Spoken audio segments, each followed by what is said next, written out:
En este edificio que se encuentra en el eje central 395 se lleva a cabo una tarea muy importante. ¿Sabe cuál es? Se imprimen revistas y libros en braille. La institución data de finales de los 80. Entonces trabajaban con una sola máquina y unas cuantas personas. De aquel tiempo a la evolución ha sido notable. Quiero que la vea. Muy buenos días. Encantada de verla otra vez. Igualmente, mucho gusto. Mucho gusto. Estaba recordando aquellos tiempos en que trabajaban ustedes con una sola máquina y eran poquitas personas. Así es, empezamos con unas impresoras que se llamaban Julietas y eran una caja enorme. El día de hoy pues se reduce el tamaño de las impresoras, el ruido sigue siendo el mismo, a veces es ensordecedor el ruido de las impresoras, pero bueno, ahora lo hacemos mucho más rápido, aproximadamente se imprimen un promedio de 7 hojas por cada 40 segundos en una impresora braille. ¿Qué tipo de papel están usando? Sí, usamos uno que se llama Ledger y que tiene un gramaje entre 120 y 80 y 120 gramos para la producción de este material, con objeto de que no se perforen las hojas, pero sí que quede un relieve. La perforación de las hojas es fascinante porque finalmente eso permite a las personas invidentes o débiles visuales pues acercarse a esa maravilla que es la lectura. Así es, para nosotros como institución es muy importante el tema de accesibilidad y particularmente el tema de accesibilidad a la lectura, porque nosotros consideramos que esto es un derecho llave, o sea, el acceso a la información es un derecho para las personas con discapacidad y por lo tanto, bueno, para que ellos puedan acceder a la escuela, acceder a un trabajo, necesitamos materiales accesibles para ellos y bueno, la impresión en sistema braille se hace en los libros de texto, pero también en tarjetas de presentación, en menús para restaurantes. Fíjese, hay algo muy importante, también tiene que ser información que se esté actualizando.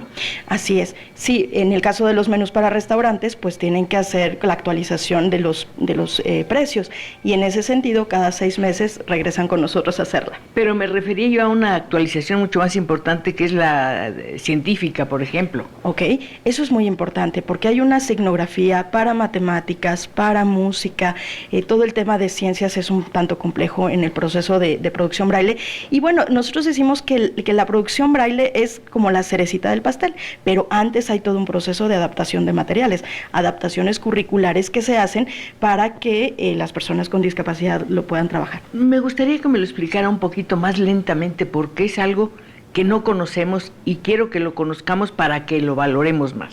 Claro, en el caso de los libros de texto, por ejemplo, si habláramos de un libro de español, solamente tenemos texto y no hay problema a la hora de transcribirlo al braille. Una pregunta, sí. Hay libros que llevan ilustraciones, ¿cómo captan las ilustraciones? Nosotros hacemos una descripción de lo que aparece en las imágenes. Hay algunos ejercicios que en las mismas instrucciones ya viene definido qué es lo que tienen que hacer, pero en el caso de que no, nosotros tenemos que hacer la descripción de esa imagen o tenemos que hacer el mapa en relieve si es que fuera un libro de historia, por ejemplo. Póngame un caso, vamos a suponer que hay una nota sobre Morelos. Está la figura de Morelos. ¿Cuál sería la descripción de esa figura?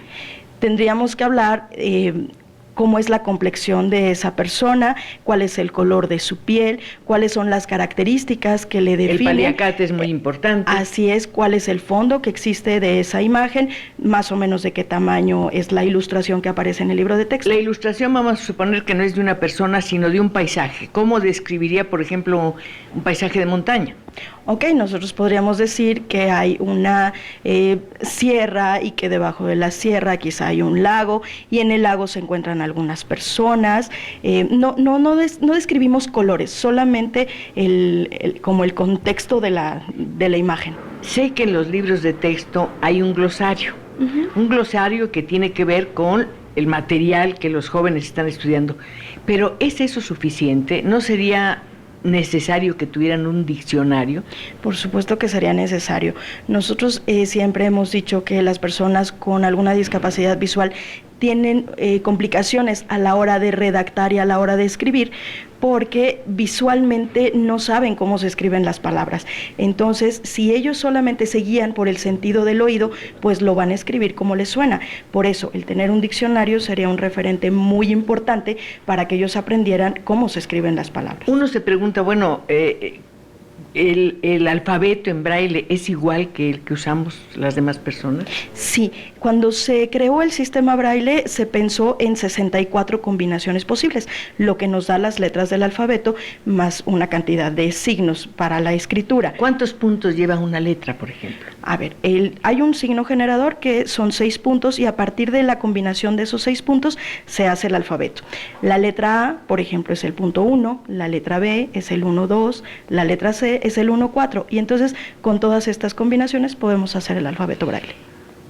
Me imagino que ustedes tienen que corregir los textos, revisarlos. Así es. Cuando nosotros hacemos el proceso de producción de un material en sistema braille, primero tenemos que escanear el documento que nos traigan. Después hacer una revisión para asegurarnos que lo mismo que dice en el texto fuente quede en el texto braille y en caso de que se requiera hacer algún tipo de adaptación, lo tenemos que hacer, como en el caso de las imágenes, como en el caso de las operaciones. Hay cosas que tenemos que describir para que la persona pueda tener ese referente y que no sea visual. Muy importante, los números. Así es. En el caso de las matemáticas las tenemos que escribir de una manera lineal, porque la manera gráfica en la que nosotros representamos los números no se aplica en el caso de la signografía braille. Tenemos que hacer un trabajo de adaptación. ¿A cuántas personas le dan servicio a ustedes? Tenemos un aproximado directo de 200 personas e indirectamente estamos hablando de 1,500, entre ellos estudiantes de las escuelas regulares, empresas que nos solicitan trabajos, el mismo gobierno que ahora trae toda una política de inclusión. ¿Un libro en braille es caro? Es muy caro por el proceso de adaptación que se tiene que hacer. Cuando se hace una adaptación nos podemos tardar aproximadamente entre mes y medio, 2 meses para un solo libro. Es un proceso muy complejo, un solo libro. La impresión no es tan tardada, sin embargo, lo que se lleva tiempo es ese proceso de adaptación. Y bueno, en términos de costos, un libro, por ejemplo, de texto tendría un costo aproximado entre 3,000 y 5,000 pesos. ¿Un solo libro? Es un solo libro. Y bueno, un solo libro que puede tener de 4 a 10 tomos. Un solo libro. Entonces, bueno, sí es un proceso caro, pero en el caso de nuestra organización es una institución de asistencia privada. ¿Cuál es la institución? Claro, se llama Discapacitados Visuales IAP y fue fundada en 1990, creo, constituida legalmente en 1990. ¿Las personas que trabajan aquí también tienen alguna discapacidad, es decir, quienes la acompañan? A ver, tenemos personas con y sin discapacidad, tenemos jóvenes con baja visión, tenemos una persona adulta mayor con baja visión y tenemos un chico con parálisis cerebral. Y también tenemos a personas sin discapacidad que nos apoyan en todo este proceso de producción. ¿Cuántos libros en braille publicarán al año? Hemos estimado que hemos sacado 15,000 volúmenes en un año de producción braille. Y esto, bueno, tiene que ver con folletos, pero también tiene que ver con libros de texto, pero con tarjetas de impresión. Perdone la pregunta, sí. ¿Hay una biblioteca en braille? No, a ver, nosotros decimos que las bibliotecas tienen que ser incluyentes. Por supuesto, tiene que haber un espacio para que se guarden este tipo de materiales porque requieren un cuidado particular, porque el braille se nos apachurra. Entonces, sí tiene que tener un cuidado particular, pero nosotros pensamos que no debe ser solamente el espacio para personas con discapacidad, sino que dentro de la misma biblioteca podamos convivir todos. Cuando llegué aquí, dije que su trabajo era muy importante. Después de escucharla, lo valoro muchísimo más. Muchísimas gracias por acompañarnos.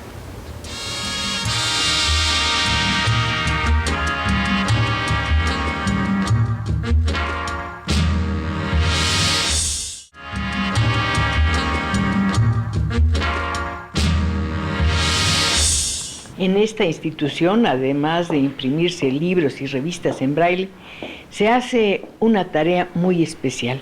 Me refiero a los libros hablados. Y de ello voy a hablar con la señorita Diana, que creo que es una especialista en la materia. Hola, ¿qué tal? Bienvenida. Diana, ¿cuál es su especialidad? Yo soy licenciada en Pedagogía. Y bueno, yo soy la coordinadora del libro hablado digital, en la cual elaboramos libros de literatura accesibles para las personas con discapacidad. ¿Es exclusivamente literatura? Sí, solo literatura. ¿Los textos se publican o se imprimen, mejor dicho, completos? Sí, de hecho, todos los libros nosotros no podemos hacer una modificación de acuerdo a la ley de autor. nos dice que todas las obras deben ser completas para no intervenir. Pienso, por ejemplo, en un libro como El Quijote o un libro pequeño como El Llano en Llamas. Así es, sí, todo se hace completo, se hace la adaptación para que la persona con discapacidad, así como nosotros las personas que vemos, lo leemos, así las personas con discapacidad visual lo pueden escuchar de esa manera. ¿A qué se refiere cuando dice hacemos la adaptación? Bueno, por ejemplo, hay libros que vienen no se traen números romanos. Cuando yo paso el formato de audio, en audio no me aparece el romano, no lo lee como un número romano, sino lo lee como una letra, como I, como si fuera I mayúscula. Entonces lo que yo tengo que hacer es pasarlo a número para que la persona con discapacidad sepa que es el número 2. Sí, casi siempre los capítulos se marcan con números romanos, entonces usted tiene que poner los números arábigos. Así es, todo. Así es para la adaptación, o no sé, hay una palabra que cuando yo la paso como es en voz sintética, no se escucha de la misma forma que nosotros lo leemos. ¿Qué cosa quiere decir voz sintética? Voz sintética es que ya en la computadora ya está establecida esa voz, solamente nosotros le metemos, digamos que las palabras para que ella lo lea. ¿Esa voz es femenina o masculina? Tenemos dos, bueno, hay muchas voces, pero en ese momento solo contamos con voz masculina. ¿Cómo se gradúan las pausas, por ejemplo? El punto y aparte, el punto y coma. Bueno, eso ya te lo da el mismo programa. O sea, mientras nosotros pongamos punto y coma dentro de la adaptación, eso ya lo marca el programa. ¿Cómo se seleccionan los autores que van a entrar en el programa de libros hablados? Nosotros hacemos una selección anual. Por ejemplo, en el mes de mayo tratamos de meter que hable de las madres. En noviembre, por ejemplo, el Día de Muertos, metemos libros que vayan relacionados a la fecha en la que estamos en ese momento. O sea, no eligen por la calidad literaria del texto, sino por la oportunidad. Sí, o sea, bueno, lo podemos hacer de las dos maneras, pero sí tratamos que sea por fechas, que sean conmemorativas para que sea más. Diana, ¿cuántos libros hablados graban cada año? Aproximadamente 12 libros, que nosotros tenemos una anualidad en esta institución, entonces cada mes se le manda a un suscriptor un libro o 2 libros, depende la extensión del libro, para que ellos lo escuchen. ¿La persona que recibe el libro hablado lo tiene que devolver en un plazo determinado o es de su propiedad? No, son para ellos. Nosotros, por eso ellos pagan es una anualidad y cada mes se le entrega y ellos se quedan con la colección, digamos que es una colección. ¿Hasta ahorita cuántos libros hablados llevan? Aproximadamente de 350 libros. Es fantástico. Ahora, me gustaría saber cuál es la relación que tienen ustedes con los autores vivos. Por ejemplo, en este caso pensemos en Fernando del Paso. Si ustedes quieren publicar algo de Fernando, ¿cómo es el trámite?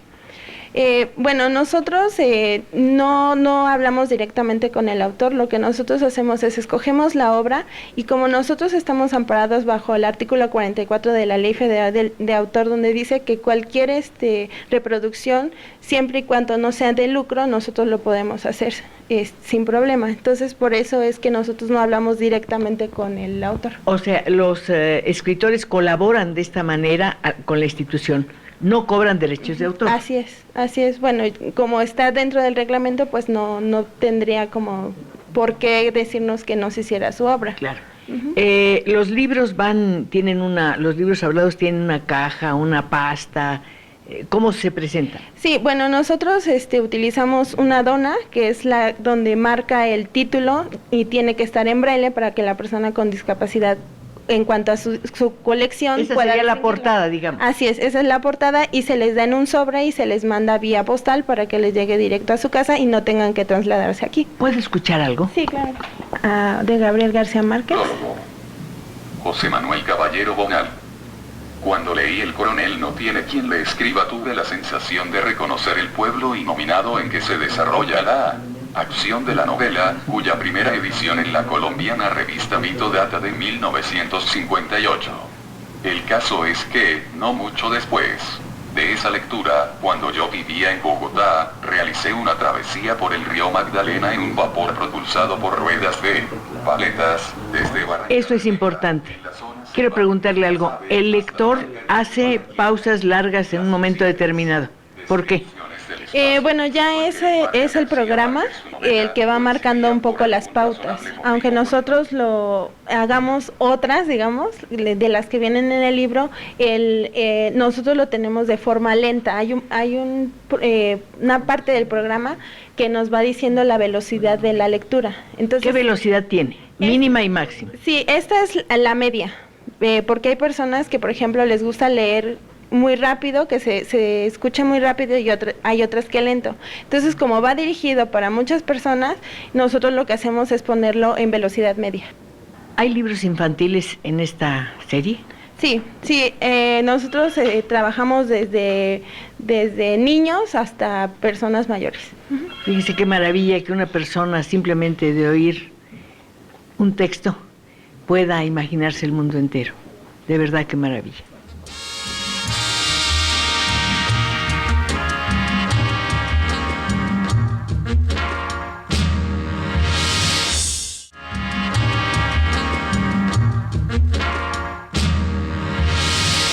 Toda persona que se encuentra en esta institución colabora con su trabajo. Tal es el caso de Elías, que es especialista en impresión. Menú, formato, 1, tamaño del papel, carta, documento actual, imprimir, introducir número de copias, el valor actual. ¿Cuántas copias vas a hacer, Elías? ¿Una nada más? Sí. ¿Sí? ¿Cuántas impresiones haces al día? A ver, 20. ¿Muchas? Sí, ¿Sí? como 20. ¿Es difícil hacer este trabajo? Un poquito. ¿Por qué es difícil? Porque le tengo que dar. ¿Por las teclas? Sí.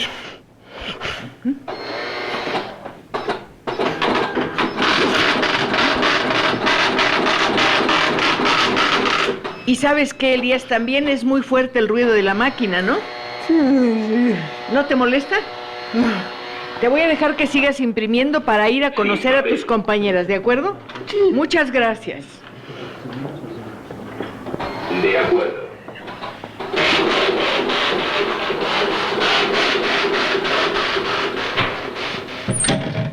Mientras Elías se quedó en la computadora, yo quiero preguntarle a la señorita cuál es su trabajo, en qué consiste. Yo estoy perforando lo que son los libros y ahorita las portadas y contraportadas. ¿Qué libros están terminando de hacer ahora? Está el libro que se llama ¿Qué dijiste? Es el que estoy perforando. ¿Para quién está destinado? Es una institución que se llama Pero para personas de qué edad, más o menos. son niños, son cuentos infantiles. ¿Usted nada más hace trabajo con libros infantiles? No, cualquier tipo de libro. ¿Se imprime algún tipo de calendario? Calendario no, hasta ahorita no hemos impreso calendarios. Sería interesante, ¿no? Sí, bastante interesante. Voy a ver qué hace su compañera, aparte de arreglarse el cabello. Qué bueno que se lo arregló, le quedó muy bonito. ¿Qué está haciendo? Sí, igual estoy haciendo la parte de acabados de los libros. Bueno, ahorita ya casi terminamos este libro de perforar y bueno, posterior a esto se hace otro proceso que es para darle ya el acabado el final del libro. El acabado, el punto final, ¿cuál es? Ya cuando ponemos nosotros las portadas y se le pone el guairo al libro. Es lo que llamamos el gusanito. Exactamente. Eso es. Así es. ¿Tiene tiempo usted de leer un poquito lo que trabaja o no? Sí, de pronto sí, no, pues en el momento en el que estamos haciendo el trabajo, pues nos sentamos un poquito de la lectura que viene en el libro, pues sí. ¿Cuál es el libro que más le ha gustado leer? Pues hay varios, pues como todas las lecturas son muy sencillas, como son libros para niños, las lecturas son muy sencillas y son como muy entendibles, entonces uno que me gustó mucho es... La cara al futuro se llama el libro. Ajá. Y bueno, viene un poquito explicado cómo viene las fases de la luna. Qué bonito. Ajá, sí, Qué vienen en temas. Bueno, aquí veo uno que se llama Una locomotora es una loca con motor. Bueno, voy a buscar la respuesta. Okay. Encantada. Ay, gracias igualmente. La señorita, ¿qué está haciendo? Yo estoy revisando la paginación, que estén completas las páginas y que vayan en el orden correcto. ¿Cuál es su nombre? Paola Santamaría. ¿Todos los libros traen páginas en color o no? Sí, normalmente, bueno, en esta colección vienen normalmente en color. Todos los libros infantiles vienen en color, a eso me refiero. Sí, es lindo porque todos están muy coloreados y son muy instructivos además. Se cuida mucho el detalle, me imagino. Sí, hay que cuidar que vayan perfectamente bien perforadas, que la paginación sea Cuando correcta. nota a esta altura del trabajo una errata, ¿qué hace? Pues simplemente sacamos el libro completo y hacemos otro. O sea, no puede llevar ningún error. ¿Cuál es la temporada del año en que hay más producción aquí? Pues creo que todo el año. Todo el año. Sí. El programa de lecturas para el año que viene, me imagino que ya está listo. ¿Todavía no sabe? No sé todavía eso. ¿Cómo vienen las fiestas de diciembre para ustedes? Pues cargadas de trabajo, pero bien. Me imagino que la van a pasar muy bien y desde luego se van a dar tiempo para leer. Pues mientras chispas vamos y más chispas. Pues ¿qué le mientras parece? vamos perforando o checando las páginas, sí echamos una leidita. La verdad están muy interesantes. Están bien. Sí. Qué bueno que le gusten. Con permiso, voy a despedirme de nuestra amiga porque creo que se nos está terminando el tiempo. Bueno, yo creo que debe ser una satisfacción enorme para usted el momento en que salen los libros. Sí, la verdad que sí. Yo creo que este era el sueño de mi papá al fundar esta institución hace tantos años. Y ver que hay tantos niños que pueden acceder a la lectura, que hay jóvenes que también lo pueden hacer en Me distintos gustaría que formatos. recordáramos el nombre de su papá. Claro, él era el licenciado Ignacio León Robles, fue una persona con discapacidad visual. Además, un trabajador incansable que siempre pensó en los demás. Así es, y que finalmente estamos dando seguimiento al sueño que él tenía. Él ya no está con nosotros, pero nosotros seguimos cumpliendo el objetivo para el cual fue creado. Me queda muy poquito tiempo. Entre sus sueños para realizar de inmediato, ¿cuál es el más importante? Poder participar en la FIL. Nos encantaría tener libros de texto, libros infantiles en braille y que la gente pudiera conocerlos. Oiga, es una magnífica idea, la vamos a apoyar. Por favor. Entre todos, por supuesto. Por favor, gracias.